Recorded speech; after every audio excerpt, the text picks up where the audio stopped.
Bonito hoje o culto pela manhã, não é mesmo? Quem estava aqui pôde participar e ver aquilo que Deus está fazendo na vida dessa igreja. E eu confesso que eu fiquei surpreso agora à noite, né? Porque hoje foi o dia de primeira vez para mim aqui em Petrópolis. Primeira vez que eu batizo pessoas num batistério pequenininho daquele, né? Eu estou acostumado a batizar num batistério maior e ainda ficar do lado de fora, né? Mas graças a Deus eu acho que eu me saí bem, consegui sobreviver a esse batismo ali. E os irmãos ficaram felizes por entender que não precisam fazer dieta agora no final do ano. Todos entraram muito bem e ninguém agarrou no batistério, né? Eu achava que ele era mais apertado, mas não. Foi maravilhoso. Mas também eu tive a primeira vez de chuva forte, né? Porque hoje, agora no final da tarde, depois de chegar em casa do velório, que nós fomos ali, e nós estávamos então chegando e aquela chuva começando a vir forte e trovoadas. Eu falei, gente, agora o negócio ficou complicado. E aí, de repente, vem um torpedo no celular, né, dizendo que a Defesa Civil está falando para ninguém sair de casa, que a Coronel Veiga estava cheia. Eu não estou lembrado nem onde é a Coronel Veiga ainda, né? Não faço ideia. Aí, quando eu vi alguns irmãos rindo, achando engraçado que a Coronel Veiga transbordou, eu falei assim, bom, não deve ser nada sério, né? E aí foi aí que eu comecei a entender que é comum isso acontecer ali. Mas eu louvo a Deus por vocês terem vindo nesta noite. Uma noite que nós temos a alegria de estar na casa do Senhor. Parabéns, professor Márcio Toledo. Que bom verem 3 meses, acho que não dá nem 3 meses, né? Que eles conseguiram pegar alguns acordes, notas e adorar ao Senhor aqui com seus dons e talentos musicais. Que Deus continue te abençoando em nome de Jesus e que mais pessoas possam também participar. E no final do culto, nós vamos ter aqui, né, o projeto da nossa orquestra, né, irmão Júlio? Até o pastor vai tocar também, né? Se Deus quiser. Que Deus nos abençoe em nome de Jesus. Abra sua Bíblia no Evangelho de Lucas, capítulo 2. Estamos encerrando as comemorações desse período que estamos chegando na época do Natal, e creio que muitos vão aproveitar, vão viajar amanhã e vão estar passando essa véspera de Natal com a sua família, outros vão estar por aqui, e na quarta-feira nós estaremos encerrando as festividades com a cantata de Natal com o nosso coro Celebrai. E estarei aqui, se Deus quiser, trazendo uma palavra final a respeito do Natal. E nessa noite eu quero falar a respeito ainda do Natal. Evangelho de Lucas, o médico amado, capítulo 2, a partir do versículo 8. Assim nos ensina a palavra do Senhor. Lucas 2, 8. Havia pastores que estavam nos campos próximos e durante a noite tomavam conta dos seus rebanhos. Bom, se eles tomavam conta do rebanho à noite, com certeza não foi em dezembro, porque dezembro é o mês mais frio que tem lá em Israel. Alguns lugares chegam até 0 graus. Os irmãos entenderem. Então, normalmente, os pastores ficavam no campo de março para frente. Então, Jesus provavelmente nasceu entre março e abril, fecha parêntese. Verso 9. E aconteceu que um anjo do Senhor apareceu-lhes, e a glória do Senhor resplandeceu ao redor deles, e ficaram aterrorizados. Mas o anjo lhes disse, não tenham medo. Estou lhes trazendo boas novas de grande alegria, que são para todo o povo. Hoje, na cidade de Davi, lhes nasceu o Salvador, que é Cristo o Senhor. E isto lhes servirá de sinal. Encontrarão um bebê envolto em panos e deitado numa manjedoura. De repente, uma multidão do exército celestial, com anjos, louvando a Deus e dizendo, glória a Deus nas alturas e paz na terra aos homens aos quais Ele concede o seu favor. Vamos orar? Obrigado, Jesus, pela Tua palavra lida. Cremos que a Tua palavra lida e explicada é a boca do Senhor falando conosco. Obrigado pela vida e pela vinda de Jesus a este mundo. Nós te agradecemos, ó Pai, e pedimos que nessa noite o Senhor fale conosco de uma forma muito especial. Obrigado por tudo que tem acontecido na vida da Tua igreja. Que o Senhor, ó Deus, se agrade de tudo que estamos fazendo, que seja somente para a glória e para a honra do Teu nome. E é nesse nome que nós oramos, o nome de Jesus, a razão da nossa vida. Amém. Meus queridos irmãos, qual será a nossa reação depois da festa de Natal? Vamos ser sinceros. Será que nós vamos ganhar aquilo que esperamos ganhar? Porque eu sei que muitos fazem amigo oculto, né? Na véspera de Natal, se reúnem em família, e isso é saudável, um momento de comunhão. E de repente você já está pensando, né? Puxa vida, eu estou comprando um presente caro, será que eu vou ganhar de novo um panetone? Será que vão me dar de novo uma caixa de bombom, né? Eu espero que não, nenhum cartãozinho de Natal ainda, né? Você está em alguma expectativa para esse Natal de ganhar algum presente?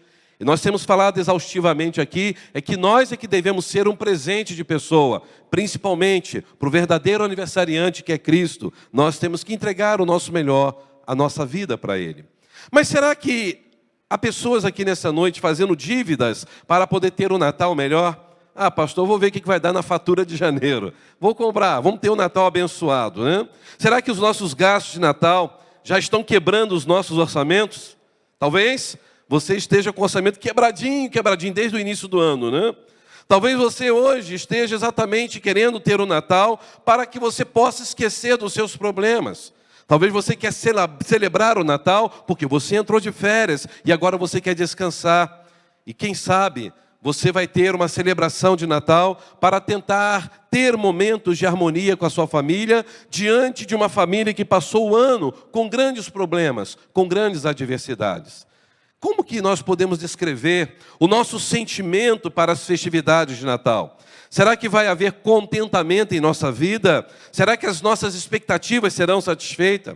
Talvez você vai ter um Natal maravilhoso, você vai estar com toda a sua família, talvez você pode passar um pior Natal da sua vida, você vai ficar triste com algo que vai acontecer, ou magoado também, eu não sei. Tudo pode acontecer em celebrações de família.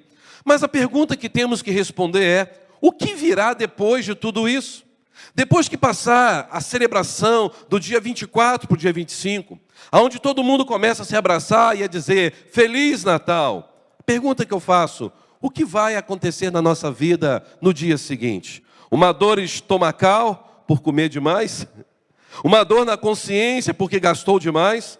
Uma dor no corpo porque vai dormir de menos no dia seguinte, né?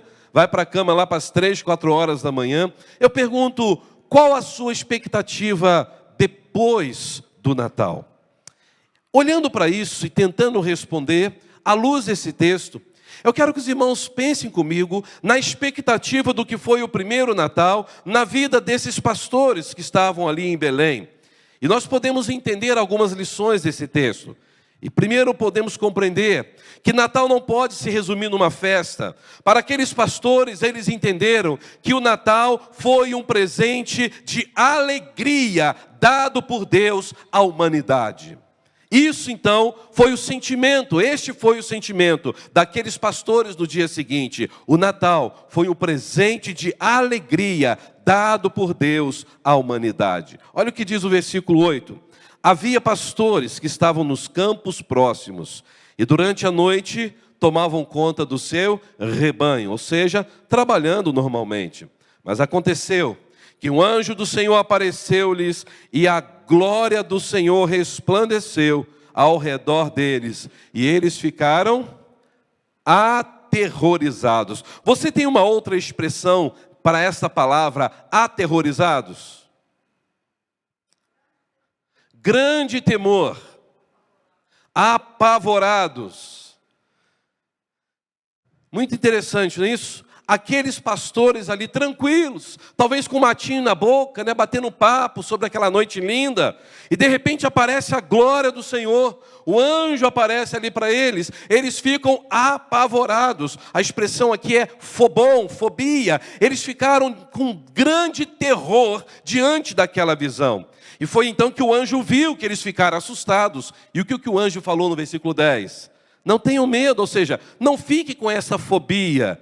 Eu estou lhes trazendo boas novas de grande alegria que são para todo o povo. Irmãos, o que me chama a atenção, que os pastores eram homens do campo, eram homens sem estudo, sem cultura, eram pessoas simples, pessoas pobres. Os seus filhos só tinham um destino, também seguir a carreira dos pais, serem pastores.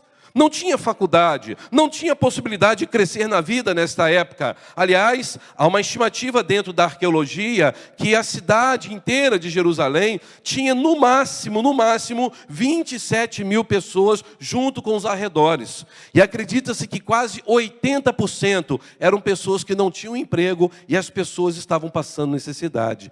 Esse era o contexto de Jerusalém daquela época. Não tinha prosperidade. O jeito era trabalhar de pesca e trabalhar no campo. Então aqui está um grupo de homens simples, humildes. E a princípio parece estranho, por que então que Deus escolheu justamente homens assim, pessoas tão simples, pessoas sem cultura, para poder então dizer para eles, com todo aquele coral angelical, a respeito do nascimento de Jesus Cristo, o Filho de Deus, o Deus que se encarnou, o Deus que se revelou de uma forma tão humilhante na pessoa de Cristo naquela manjedoura. Isso revela para mim e para você algo tremendo, que o Natal é um grande presente de alegria que Deus deu para toda a humanidade, porque Deus nunca faz acepção de pessoas. Deus amou o mundo, e o mundo inclui pessoas ricas como pessoas pobres também. É por isso, meus irmãos, que tudo aconteceu, para que tanto os simples como os que tinham conhecimento, tanto os pobres quanto os ricos, soubessem que Jesus Cristo veio para todas as pessoas, e isso foi boas novas, isso foi uma palavra de alegria. Por isso, meus irmãos, o nascimento de Jesus foi o maior presente que aqueles simples pastores receberam na história de suas vidas. Foi um presente de amor, foi um presente de graça. Eles presenciaram a glória do Senhor naquela noite tão tranquila. Eles ficaram apavorados, mas logo depois o coração deles se acalmou e eles puderam sentir a presença de Deus, a presença do anjo dizendo: fiquem tranquilos, não fiquem apavorados, porque o que estamos trazendo para vocês são as boas novas. É um grande presente que vocês estão recebendo, boas novas de grande alegria. Mas o que me chama a atenção é que no final os anjos disseram que essa grande alegria é somente para o palácio, somente para as pessoas ricas. O texto fala: para todo o povo. Essa palavra, meus irmãos, que os anjos deram naquele momento, foi uma palavra que retirou a fobia, retirou o pavor, retirou o terror dos corações daqueles pastores. Meus irmãos, essa era uma palavra que esses pastores precisavam ouvir naquela noite, porque eles eram homens desprezíveis diante da sua sociedade. Eram homens que só sabiam trabalhar, ser zombados, porque quando alguém não conseguia ir para frente, o único jeito era ser pastor, era cuidar de animais. Os próprios irmãos judeus zombavam daqueles que cuidavam de animais. Eles viviam sob o domínio de Roma. Eles não sabiam nem explicar o que era a palavra alegria. Isso não estava no vocabulário daqueles simples pastores. E talvez, olhando para esse texto, a gente comece a entender o que o Natal significou, como significa até hoje para a humanidade. Boas novas de grande alegria.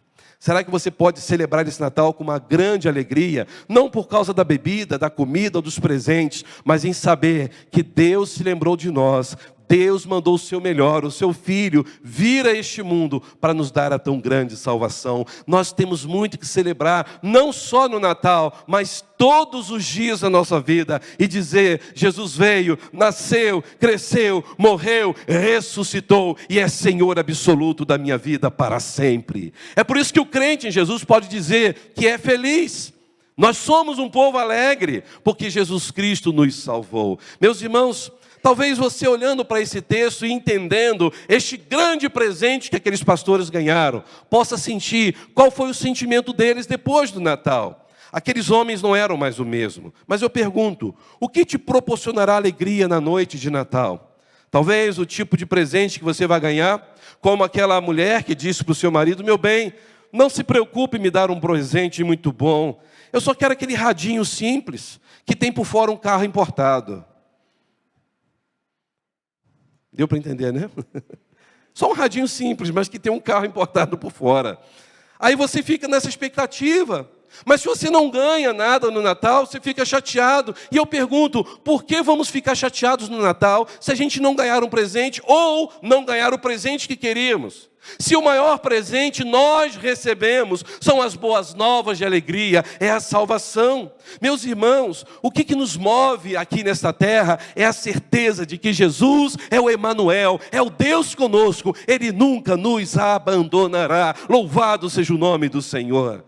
Aqueles pastores que estavam ali sem esperança, eles receberam um presente que foi uma usina de alegria dentro dos seus corações. Eles estavam agora recebendo o Rei do Universo. Eles puderam contemplar a glória do Senhor. Meus irmãos, mesmo que depois do Natal toda a opressão continuasse, mesmo que toda a zombaria continuasse, mesmo que a vida financeira deles continuasse difícil, porque eles continuaram sendo pastores, continuaram tendo uma vida humilde, eles não foram mais os mesmos, porque eles receberam novas de grande alegria.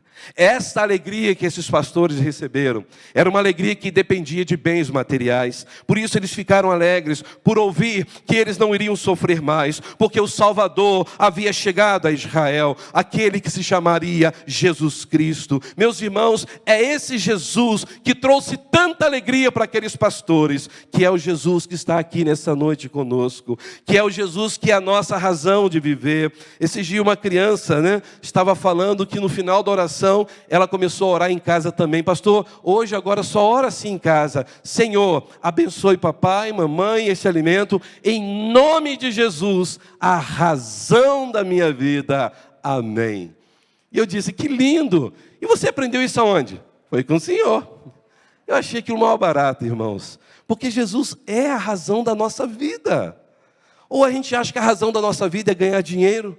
A razão da nossa vida é a pessoa que você ama? E aí você diz aquela frase agora no final do ano, se amar é viver. Eu vivo porque amo você. Está todo mundo ruim aqui de romance, hein? Que coisa, hein, gente? Mas você talvez criou essa expectativa de que a razão da sua vida vai ser encontrar aquele homem para se casar, aquela mulher para se casar, aquele emprego dos seus sonhos, aquela faculdade dos seus sonhos, talvez aquele iPhone 16. É tudo que você quer. Isso vai te dar alegria até quando? Essas alegrias são temporárias, passageiras. Mas quando você entende que o maior presente de Natal nós recebemos, que é a boas novas de salvação. Jesus nos alcançou a tal ponto de a gente poder testemunhar, como testemunhamos hoje de manhã, pessoas sendo batizadas, com uma história triste, com uma história que humanamente falando era impossível de ser recuperado, mas Jesus recuperou, restaurou, transformou para a glória dele, e puderam dizer aqui hoje com muita emoção, eu creio que Jesus é Senhor absoluto da minha vida. Isso é boas novas de alegria. Por isso, depois do Natal, tenha certeza de uma coisa, você viveu mais um Natal abençoado, porque a bênção do Natal não é o que você vai comer, receber ou entregar, mas é a certeza de que o Emanuel, Deus conosco, estará sempre presente na sua história. A segunda lição, depois do Natal, precisaremos também relembrar que o Natal nos proporciona cura para a nossa alma, cura para a nossa mente, cura para a nossa vida. Olha o que diz o versículo 11 desse texto. Hoje na cidade de Davi, lhes nasceu o Salvador, que é Cristo o Senhor. Talvez você seja daquela pessoa que detesta o Natal, porque Natal para você é sempre lembrança de períodos que lhe proporcionou feridas na alma. Talvez você esteja aqui nessa noite e você não vê a hora de passar logo essa data do Natal, porque as suas recordações da época de Natal não são boas. Quem sabe você perdeu alguém que você tanto amava justamente nessa época de Natal. Só hoje eu tive que participar de 2 velórios. 2 irmãos, um irmão e uma irmã, perderam alguém que eles muito amavam. Ninguém estava planejando passar esse período de véspera de Natal num velório. E eu pude ver outros velórios que aconteceram hoje aqui na nossa cidade. Ninguém está preparado, só que isso fica marcado no coração para sempre. E quem sabe não é por isso que você não quer mais saber de Natal, porque sempre quando você pensa em Natal, você lembra daquele período de dor, de perda, de sofrimento. Você tem do Natal como um momento de ter péssimas recordações. E isso tem estatística. Há uma estatística que diz que no período do Natal, o índice de suicídio triplica na face da terra. Porque muitas pessoas estão sozinhas, abatidas, sem esperança nesse período de Natal. Muitas por causa de trauma que a pessoa passou no Natal. Muitas porque ficaram magoadas diante do Natal. Porque as pessoas confundiram Natal com relacionamento. E foi justamente em festas natalinas que ela se decepcionou. E quando pensa em Natal, ela fala, para que Natal? Eu não tenho alegria de comemorar o Natal. Talvez no Natal você teve afrontas, abandonos, e você só pensa no Natal por causa desses momentos. E você então talvez passou por muita vergonha numa determinada situação do Natal, e hoje você já não liga mais para esse dia. Meus irmãos, Natal para o crente em Jesus é sinal de que Jesus é o presente que nos deu a salvação. Natal é a certeza de que houve cura para a nossa alma, houve cura para a nossa vida, houve cura para a nossa história, porque Jesus é a nossa cura. Meus irmãos, talvez aqueles pastores pudessem ter pensado, peraí, o Salvador nasceu em Belém da Judéia, mas Salvador para quê? Seremos salvos de quê? De Roma? Salvos das zombarias, salvos talvez da situação financeira que vivemos. Meus irmãos, para eles, como judeus, esse negócio de salvação de alma não era uma coisa muito tranquila e muito clara na mente deles. Eles não tinham muita ideia do que significa essa palavra salvação. Para os irmãos terem uma ideia, na mentalidade judaica, salvação é hereditariedade do nome. O que é isso? Quando você via lá, Simão, filho de João, ou seja, ele está lembrando quem? João. Jesus, filho de José. Mas aquele cego que estava gritando por Jesus, lembra do Bartimeu? Ele gritou, Jesus, filho de José, tem misericórdia de mim. Ah, de Davi. Por que ele disse Jesus, filho de Davi? Davi não era pai de Jesus. Davi, olha, estava séculos lá atrás de Jesus. Por quê? Porque para o judeu, a genealogia é a coisa mais sagrada que tem na vida deles. Então dizer que você era filho de Davi, é que você vinha da geração de Davi. Chegar e falar assim, João, filho de Júlio, hein? Ou seja, o seu nome vai se perpetuar se você fosse um judeu.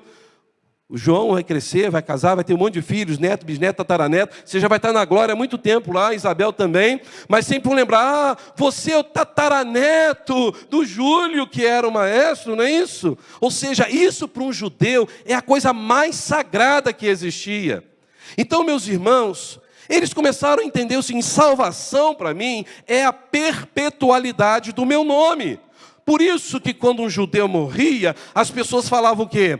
E foi sepultado com os seus pais. Algumas expressões, ele dormiu com os seus pais.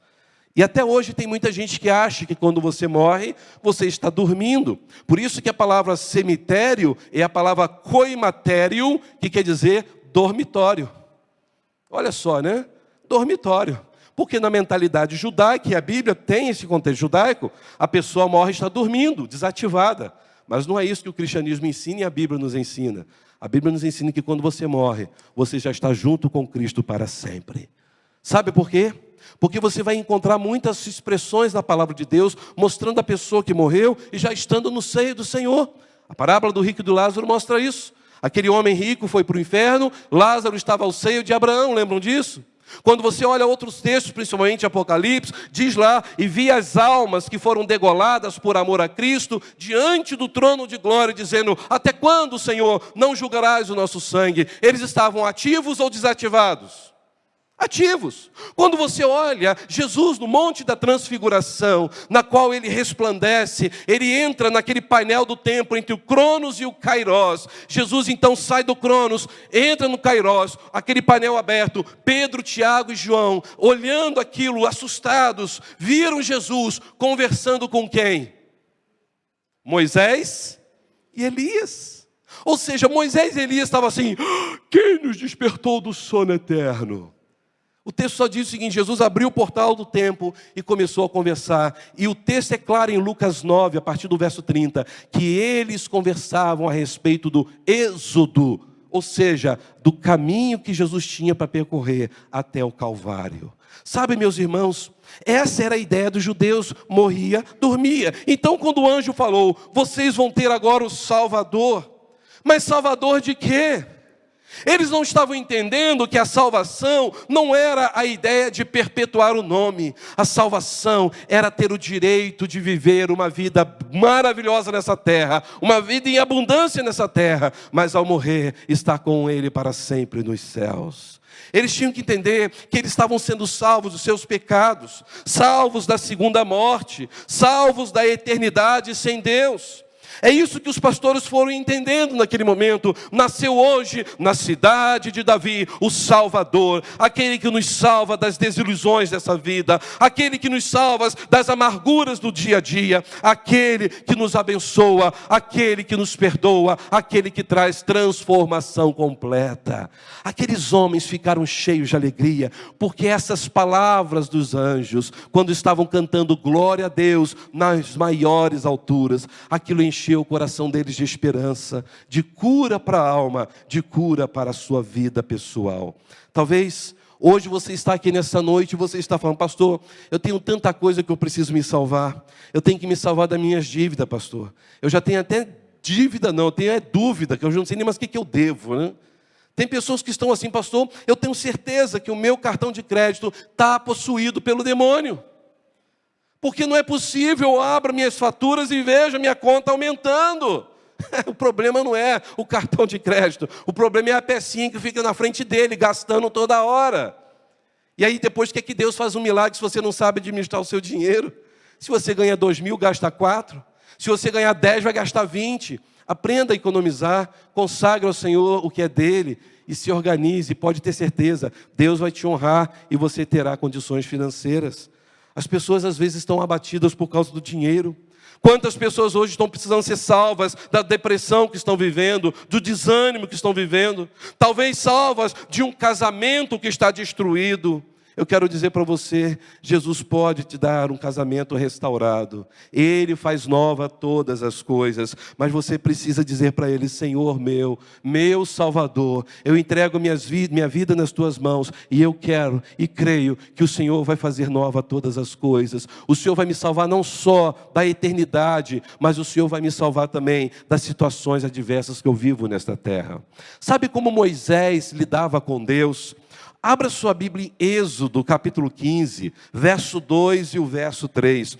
Moisés, ele olhava para o Senhor e ele tinha certeza de quem Deus era na sua vida. Era isso que esses pastores começaram a aprender com a vinda de Jesus. Êxodo 15, verso 2 e 3. Moisés disse o seguinte: o Senhor é a minha força e a minha canção. Ele é a minha salvação, Ele é meu Deus, eu o louvarei. É Deus de meu Pai, eu o exaltarei. O Senhor é guerreiro e o seu nome é Senhor. Olha como que Moisés tinha certeza de quem Deus era, sua salvação, era Deus guerreiro, Deus era a sua força, Deus era o motivo da sua canção, Deus era o motivo de louvá-lo, Deus era aquele que ele podia exaltar, porque Deus era a razão da sua história. Veja, meus irmãos, o outro texto, quando a gente vê o rei Davi falando a respeito do Senhor, Salmos 27, versículo 1, ele diz o quê? O Senhor é a minha luz e a minha salvação. De quem eu terei medo? O Senhor é o meu forte refúgio. De quem eu terei temor? Sabe o que Davi estava dizendo?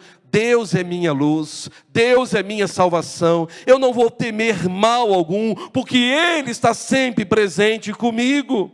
Ele é meu forte refúgio, eu não temerei mal algum. Sabe, irmãos, esta é a certeza que os pastores tiveram quando o Emanuel nasceu. Agora estamos sendo salvos, agora estamos tendo cura para nossas almas, cura para as nossas vidas, restauração completa. Isso aconteceu com o Natal. Se você vai celebrar o Natal, pense nisso, Natal não é só aquele momento de 24 para 25. Natal foi a revelação de Deus para curar a sua alma, para restaurar a sua vida para sempre. E por último, depois do Natal, nós temos que nos lembrar também que foi através do Natal que nós podemos experimentar o que é a verdadeira paz. Quando a gente pensa na palavra hebraica, shalom, o que significa shalom? O que significa shalom? Paz, não é isso? Só que shalom é paz no plural. Não tem como você falar na língua portuguesa pazes. Só se fizer as pazes com alguém para ficar em paz, né? Na verdade, shalom é a multiplicidade da paz. É uma paz completa. É uma paz que vem de dentro para fora, não de fora para dentro. Por isso Jesus falou, deixo-vos a paz, a minha paz vos dou. Vejam, meus irmãos, no versículo 14, o que os anjos cantaram? Glória a Deus nas alturas e paz na terra, aos homens aos quais Ele concede o seu favor. Algumas versões vão dizer diferente. E paz na terra aos homens de boa vontade. Eu acho que essa expressão, homens de boa vontade, é a que está mais próxima do texto original grego. Homens de boa vontade são pessoas com corações abertos a fazer o bem. Eu pergunto à igreja, o que você sente quando você escuta a palavra paz? Quando você escuta alguém dizendo, eu preciso de paz. Eu quero paz no meu casamento. Eu quero paz na minha casa. Eu quero paz diante daquilo que eu vivo com meus filhos. Se você entende que essa palavra paz é uma palavra muito forte, muito poderosa, que neutraliza todo o temor que temos no coração. Imagine agora esses pastores que estavam ali sem esperança. Pessoas simples, humilhadas, sem nenhuma direção para o futuro. De repente os anjos falaram que agora vocês terão paz na terra, porque o príncipe da paz nasceu. Irmãos, aquilo seria um sonho. Viver paz debaixo do Império Romano era um sonho. Como viver em paz diante dos opressores? Como viver em paz se o destino desses pastores era ser humilhados diante da classe social que eles viviam? E talvez você também questione, pastor, como eu posso viver em paz, pastor, se a minha família está sempre em pé de guerra? Como viver em paz, pastor, se eu não estou conseguindo um emprego até agora? Como viver em paz, pastor, se por mais que eu trabalhe, eu não consigo ver dinheiro sobrando na minha casa?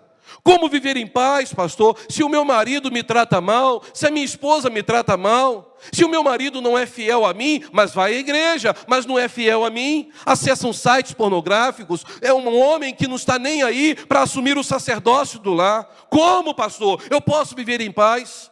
Como viver em paz se os meus filhos estão nos caminhos das drogas, da bebida, dos vícios? Como? Eu não tenho paz na minha casa.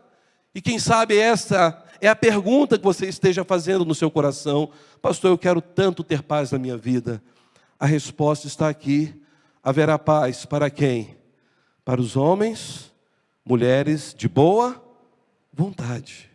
A melhor tradução é essa. Homens e mulheres de boa vontade. Irmãos, só pode viver em paz o coração que tem boa vontade de buscar a Deus. O coração que tem boa vontade para ser humilde, para poder acreditar que a sua história pode mudar. Ter boa vontade de fazer as coisas, dizer, Senhor, eu creio que a minha vida vai mudar. Você já viu um filho quando você pede para ir comprar pão?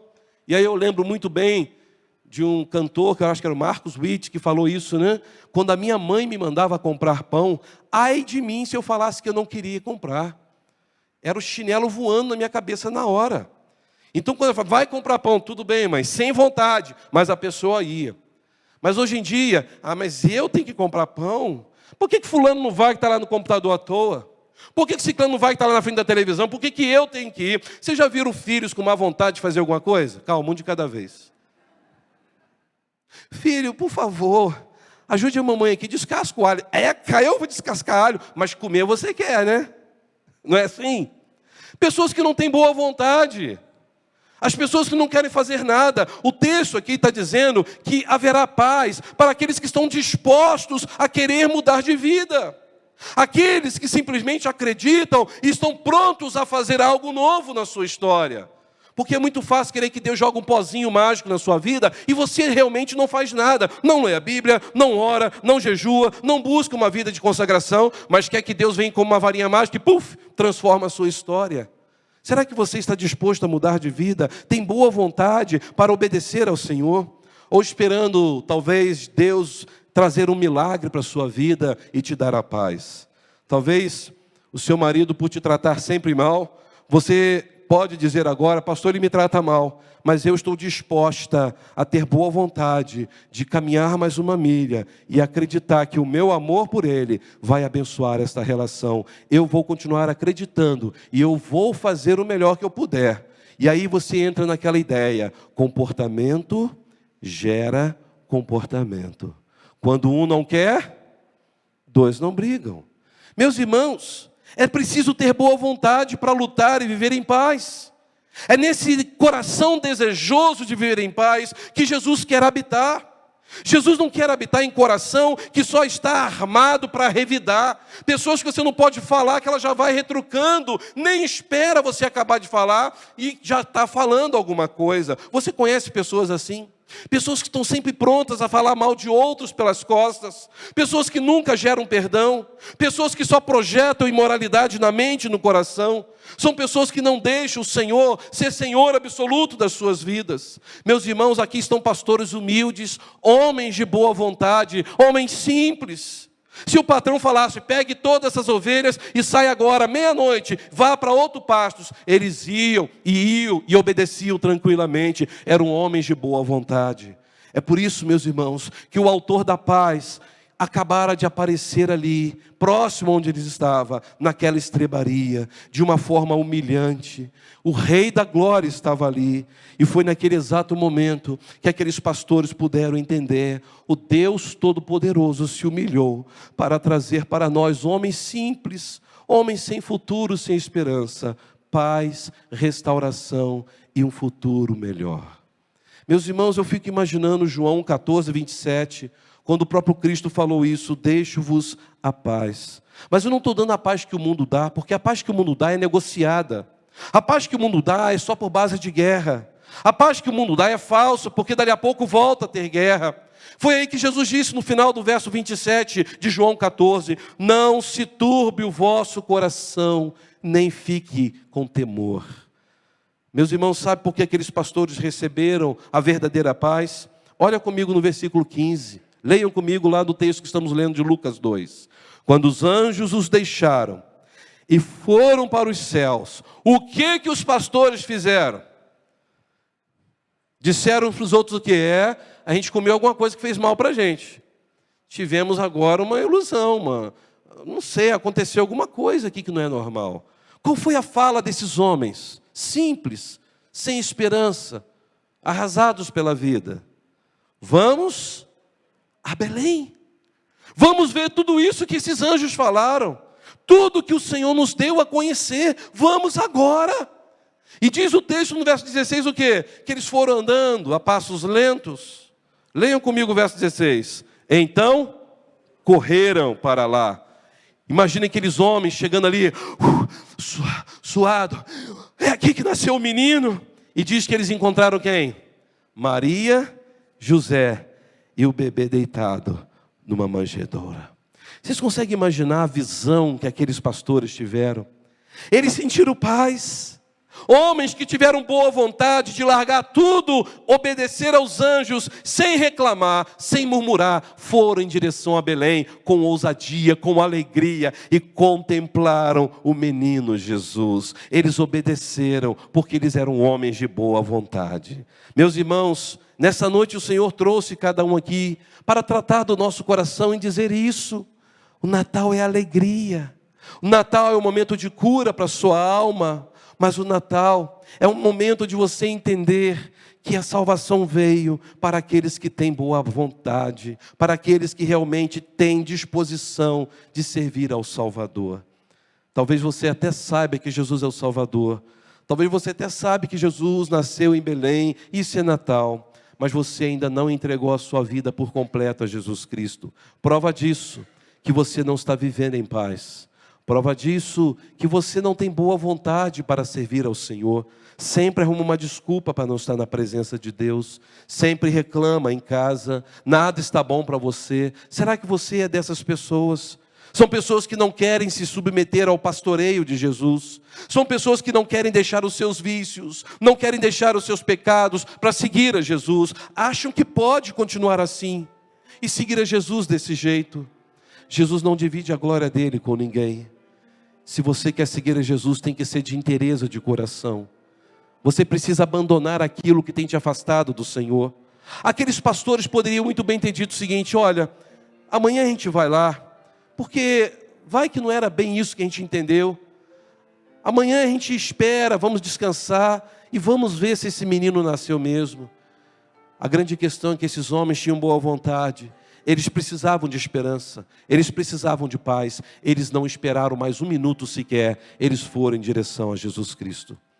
Diz o verso 17, depois de verem Jesus naquele berço, feito pelo local que os animais comiam, contaram a todos o que lhes fora dito a respeito daquele menino.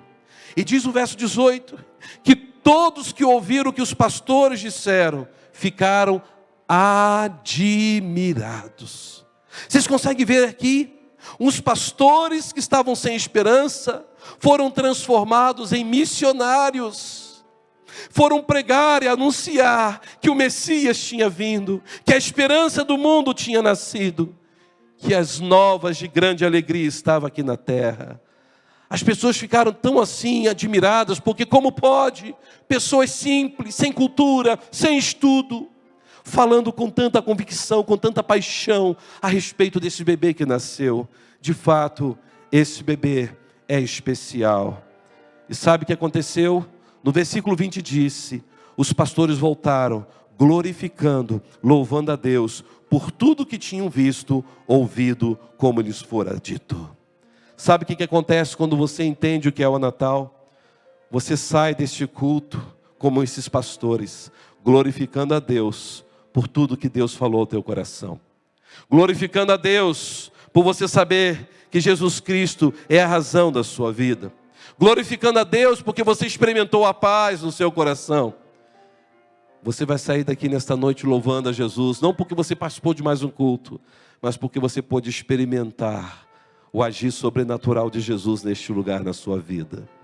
Ele te dá esperança, salvação, perdão, um recomeço da sua história.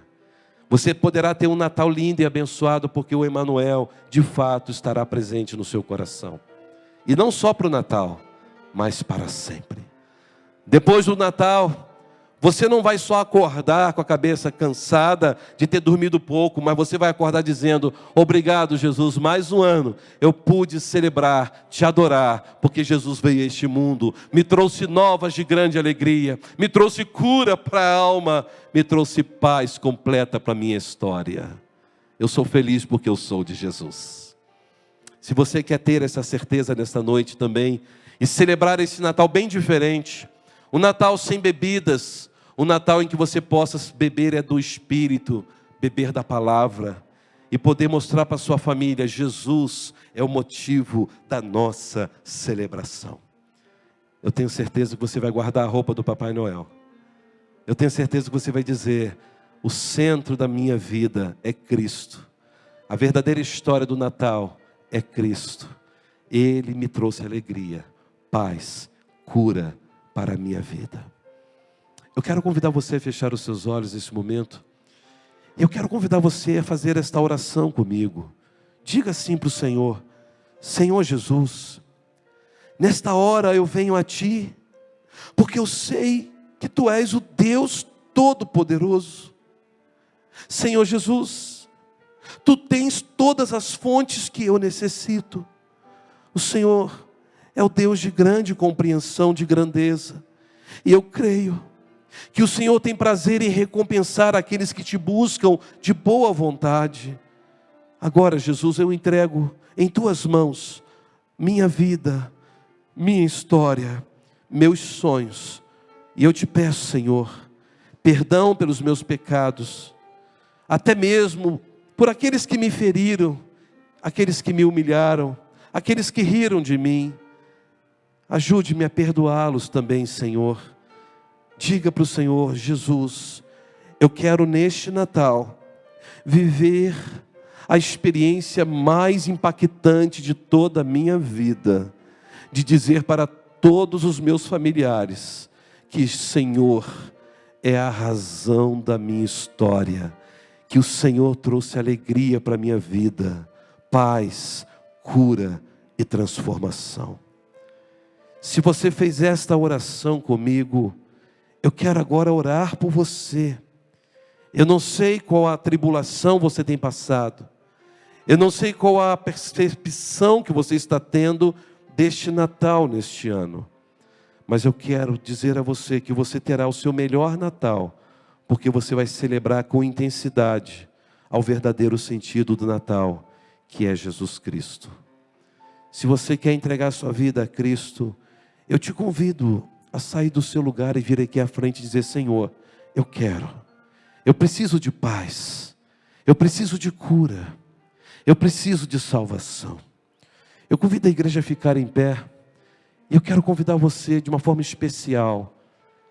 Celebre este Natal diferente, celebre este Natal com o mesmo sentimento daqueles pastores, homens de boa vontade, que puderam receber com alegria o Salvador Jesus Cristo. Jesus pode mudar a história da sua vida. Talvez você esteja só no campo da teoria, frequenta a igreja há muito tempo, mas isso não vai te dar salvação. A salvação só vem quando se confessa a Jesus de todo o coração. Diga para Ele: Senhor, aqui estou, em pedaços, machucado, sem esperança, mas eu creio que agora a minha vida será outra. O Senhor fará nova todas as coisas.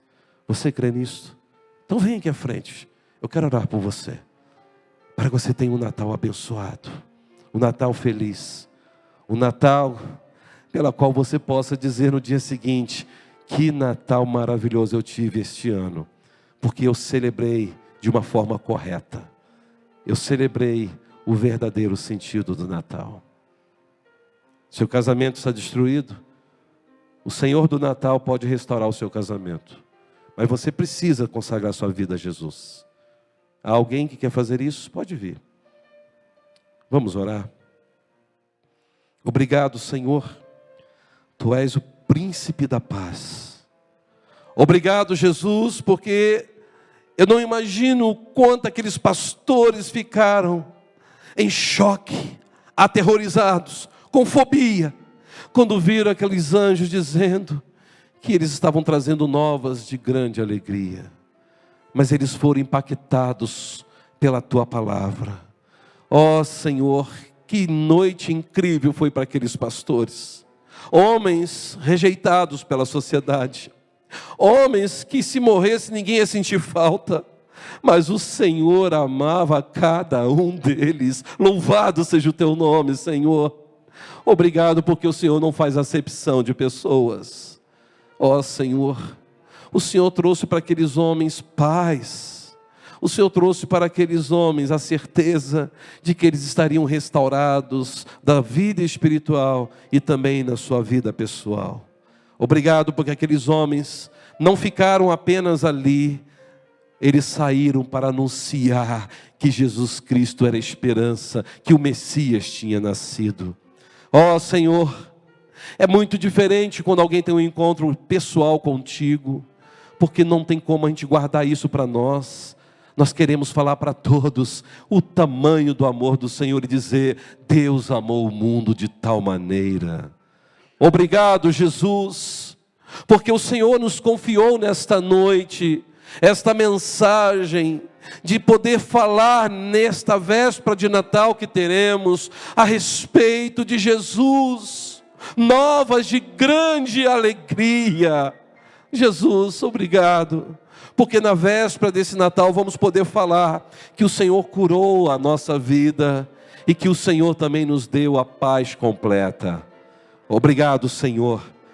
Permita-nos viver esse período de Natal com nossas famílias de uma maneira intensa e com muita alegria, e que o Senhor seja honrado neste Natal, em nossas vidas e em nossas famílias. Leva-nos em paz para os nossos lares, Senhor.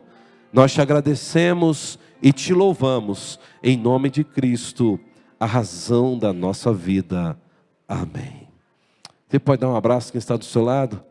Diga para as pessoas: Feliz Natal, que o seu Natal seja abençoado, em nome de Jesus.